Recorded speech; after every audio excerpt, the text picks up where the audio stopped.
EKU님, 친절한 금희씨 이런 채널이 있네요. 너무 좋아요. 고맙습니다. 마이 금희의 라이브 방송 친절한 금희씨고요. 2주 후 일요일 밤에는 우리들의 블루스 리뷰를 할 예정입니다.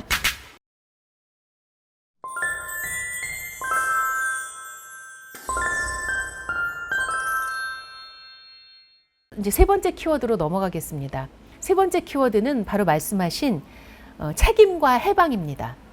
해방의 반대말이 뭘까를 제가 많이 생각을 했거든요. 해방 얘기를 어차피 해야 되고, 이 드라마에서는 해방이 주요 키워드고 제목에까지 나오니까 해방의 반대가 뭘까 생각해 봤는데 책임인 것 같았어요. 다들 무엇으로부터 해방되고 싶냐면 책임으로부터 해방되고 싶은 거잖아요. 그래서 어떤 분이 쓴 글 중에 블로그인지 기사인지 정확히 기억이 안 나는데, 엄마는 죽음으로써 해방이 되었다. 엄마의 해방은 죽음일 수밖에 없다는 게 너무 슬펐다. 라고 하셨는데, 정말 그렇죠. 엄마는, 아까 누가 앞쪽에 얘기하셨는데, 댓글 다셨는데, 엄마를 왜 그렇게 돌보지 않았느냐, 이런 얘기를 하셨는데, 엄마가 강해 보여서 그랬을 거예요. 그리고 엄마는 왜 기정이가 그런 말 하잖아요. 14화 정도 됐던 것 같은데, 엄마가 돌아가시고 나서 집안일을 나누어 하잖아요. 그러니까 엄마의 빈자리가 곳곳에 있잖아요. 그 압력밥솥에 밥이 눌러붙어서 잘 떨어지지도 않고 탔던, 왜냐면 엄마가 돌아가실 때 불을 켜놓고 밥솥을 안 쳐놓고 주무시다 돌아가셨기 때문에 눌러붙은, 까맣게 타버린 누룽지가 눌러붙은 압력밥솥이라든가, 이제는 쉬어서 못 먹게 된 반찬이라든가, 그다음에 너무나 무거운 세간살이들. 그래서 기정이가 그런 말 하잖아요. 우리 엄마 과로사라고. 근데 다들 느끼실 거예요. 많은 가족 구성원들을 건사하려면 엄마들은 누구나 과로를 하지, 엄마가 편한 엄마가 뭐 그리 어디 몇 명이나 있을까 싶어요. 물론 아주 훈련을 잘 시켜서 네가 먹은 건 네가 치워, 네가 입은 건 네가 빨아 입어, 이렇게 훈련을 잘 시킨 엄마가 계신다면 모를까. 그렇지 않으면 정말 엄마들은 죽음으로밖에 해방이 될 수밖에 없어서 너무 슬픈데, 영희, 영옥이의 언니, 쌍둥이 언니 영희에게 낙관을 파주잖아요. 선장이. 그때 거기 낙관을 병아리인가 닭인가 그랬더니, 아니야 새야, 훨훨 날아가야지, 날개를 달고, 뭐 이런 대사가 나오죠. 엄마가 훨훨 날아가신 거죠. 새가 되어서. 그러니까 엄마는 그동안 너무 많은 책임을 지고, 비로소 구체적으로 나온 대사가, 아빠가 고모, 여동생에게 보증을 잘못 썼나 이래가지고 있는 돈을 다 날리고 그렇게 들어와서 차 한 대도, 그 트럭 말고는 차 한 대도 사지 않고 너무나 진짜 힘든 생활을, 그러니까 그 가족이 진짜 무던한 가족인 거죠. 거기서 떨어져 나가지 않고 가진 고생을 같이 했잖아요. 그 더운 땡볕 아래 미정이의 모자가 날아갈 때, 구씨가 추앙할 때도 생각해 보세요. 정말 너무 더워서 농사 짓다가 잠시 쉬면서 뭐 시원한 걸 마셨나, 그리고 세찬 먹었나, 그리고 잠깐 앉아 쉬던 거였잖아요. 정말 그런 고생을 온 가족이 같이 했는데, 특히 엄마 너무나 고생을 했잖아요. 그래서 그렇게 고생을 하다가 엄마가 죽음으로밖에 해방될 수 없었다는 게 너무 아프고, 엄마가 너무 강하고 절대 돌아가실 거라는 생각을 못 했을 거예요. 그래서 이제 가족들도 엄마에게 그렇게 살갑게 굴지 않았던 건데, 어느 기사에서 본 것 같아요. 제가 이거는 어느 오마이뉴스에 쓰신 분인가, 어느 분이 엄마가 처음으로 활짝 웃은 날 돌아가셨다는 거예요.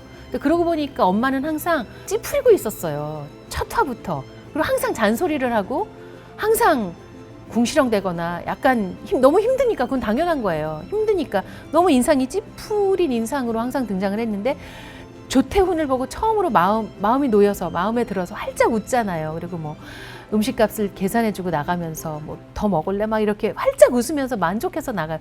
엄마가 처음으로 활짝 웃은 날 엄마가 세상을 떠난 거잖아요. 엄마의 해방은 역시 그럴 수밖에 없는 건가 싶기도 하고, 저는 사실은 여기서 참 좋은 사람이 조태훈이죠. 이기우 배우가 참 나이가 들수록 멋있어지는 것 같아요. 젊은 시절에도 생각해보면 이기우 배우는 키가 커서인지 약간 키다리 아저씨 같은 역할을 많이 하셨고, 악역을 어쩌다가 하긴 했지만 악역보다는 이런 키다리 아저씨 같은 역할이 참 어울렸던 것 같은데, 이기우 배우, 이 조태훈 씨가 해방되어 가는 게 저는 마음이 좀 짠하고 참 좋았어요. 이렇게 주인공의 이제 러브라인이기 때문에 주인공이라고 볼 수는 없지만 주조연인 거잖아요. 근데 여기서 보면 왜 초등학교 때, 고학년 때 엄마 아빠가 돌아가셨다고 그랬잖아요. 그때 뭐라고 말을 했냐면, 기정에게 팔다리가 잘려 나간 기분이라고 했잖아요. 근데 친구들이 놀렸다 그러니까 처음으로 호감을 가지게 된 게 그 장면이었잖아요. 말하라고 그 친구들. 저는 깜짝 놀랐어요. 제가 이거 사실 잘하는 대사거든요. 제가 기정이랑 비슷한 캐릭터 아닌데 제가 이제 뭐 후배들이나 누가 그러면 당장 말해, 달려가자.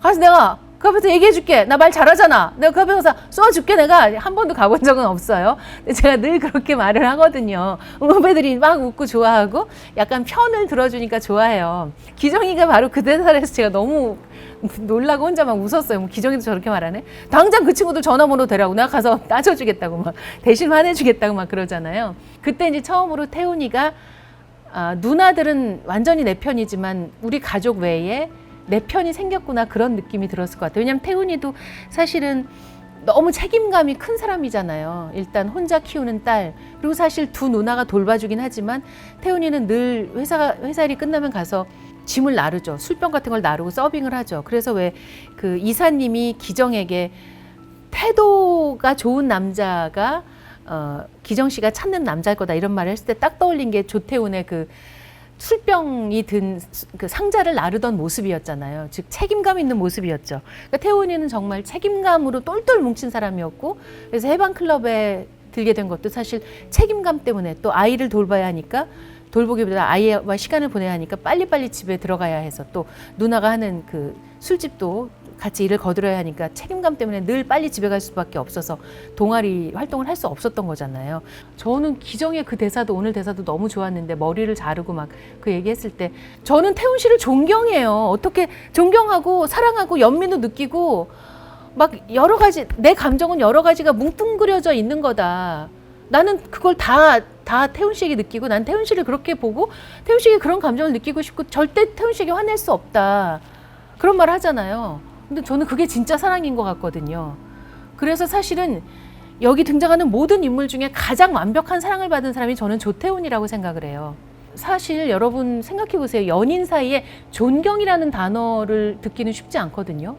이건 친한 사이에서도 정말 존경은 약간 위인들한테 해야 될 것 같잖아요. 근데 기정이는 나이도 어린 태훈이를 존경한다고요. 그 존경을 포함한 모든 감정을, 뭉뚱그린 감정을 너에게 느끼고 나는 절대로 너에게 화를 낼 수 없고 널 떠나지 않아. 완벽한 추앙이거든요. 저는 이 드라마에 나오는 모든 인물들 중에서 가장 완벽한 사랑과 추앙을 받은 게 저는 조태훈이라고 생각을 해요. 오늘로써 그게 이제 저는 그럴 거라고 생각했는데 오늘 그 대사로서 이제 완전히 그렇다고 믿게 되었는데, 그럼으로써 조태훈은 책임감으로부터 해방이 될 수 있었죠.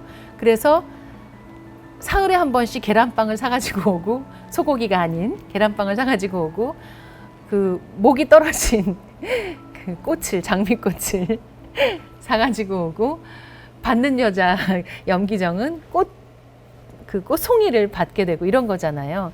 그래서 책임감으로부터 해방된 것이 저는 조태훈이 가장 여러분은 생각을 못 하셨겠지만 저는 조태훈이었다고 생각하고, 그리고 사실 모두가 해방이 되었죠.